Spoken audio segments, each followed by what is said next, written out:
She's good. We're good. It's all great. Anyway, these are Riley's memories, and they're mostly happy, you'll notice, not to brag.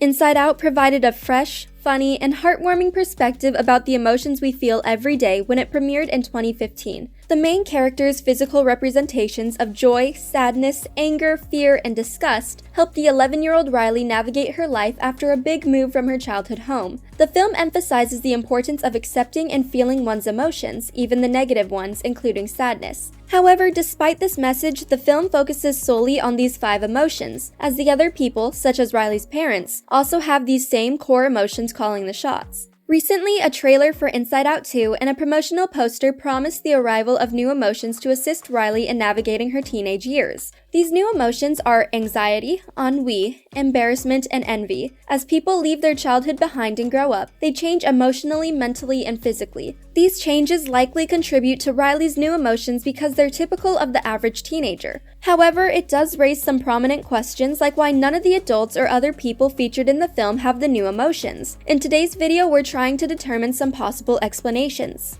The drive out was pretty fun, huh? What was your favorite part? Spitting out the car window! Definitely not when Dad was singing. As we already know from the first film, Riley's core emotions include joy, sadness, anger, fear, and disgust. The 5 live in headquarters and use a control panel to decide how Riley interacts with the world around her. The headquarters also hold Riley's core memories, and the emotions help make them, depending on who has more influence in those moments. For example, most of Riley's core memories are joyful, probably because Joy is the leader within the headquarters. She's the main lead in the film, and she often calls the shots, ensuring that Riley can maintain a positive outlook about things, even when her other emotions are getting out of control. An early example of Joy's intense influence is when Riley arrives at her new home in San Francisco. The townhouse is nothing like she imagined, inciting numerous emotions like sadness, anger, fear, and disgust. When the other emotions begin fighting over the controls, Joy steps in to offer them all a fresh perspective, and in proposing ideas about how to decorate Riley's room, she brings the mood back into something positive and bright.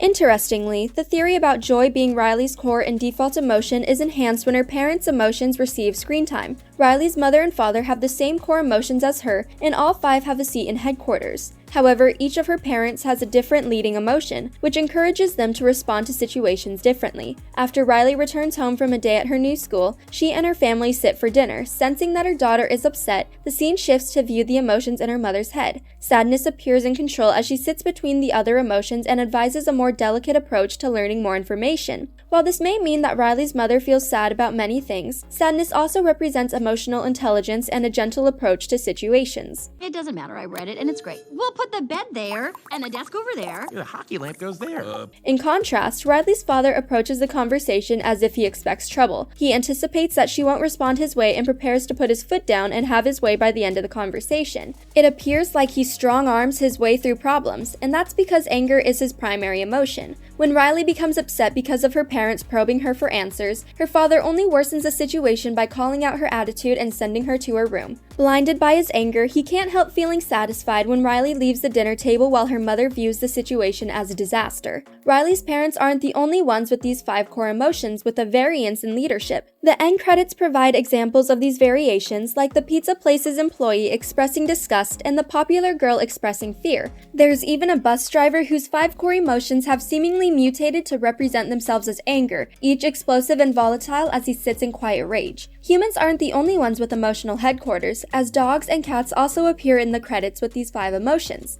It's possible that these specific traits only manifest themselves in headquarters during someone's teenage years. That could explain why they weren't present in the children's characters or the adults. The time between childhood and adulthood is often confusing and difficult to navigate, so new emotions manifesting to make the transition easier make complete sense. However, this specific theory flounders when we consider that the pizza place employee mentioned before appears to be a teenager. She may have already contended with her new emotions in her early teenage years and has since resorted to the standard core 5 emotions. Just shut up! Fire! That's it. Go to your room. With such an extensive range of people and animals, it's almost alarming that they all have the same core emotions as Riley. We know from the Inside Out 2 trailer that other emotions exist, but where were they in the first film? The other emotions may work and live in different parts of the brain. In the original Inside Out, individuals have islands representing distinct parts of themselves. For Riley, she has Family Island, Goofball Island, Hockey Island, and more because these occupy meaningful parts of herself and her life. These islands can provide a secondary purpose, allowing the other emotions to live freely from headquarters if they aren't as influential for a person. However, it's crucial to acknowledge how emotions can become more prevalent at certain times. For example, if Riley lost a loved one, feelings of grief could leave their current occupancy and arrive in headquarters, usurping the control panel in Riley's interactions with life. A significant change could summon new emotions in Inside Out 2 as Riley enters her teenage years. Anxiety isn't an emotion easily controlled, and it often doesn't have a rhyme or reason for manifesting. As Riley gets older, she may start to worry about her relationships and responsibilities as she did when she was younger, causing a disturbance in headquarters. Anxiety is the only new emotion featured in the sequel's trailer, so she will likely take a protagonist-themed role alongside joy and sadness. Everyone experiences anxiety from time to time. Nope, I'm fine. Bye, Mom. Bye, Dad. Have a good day at school, monkey.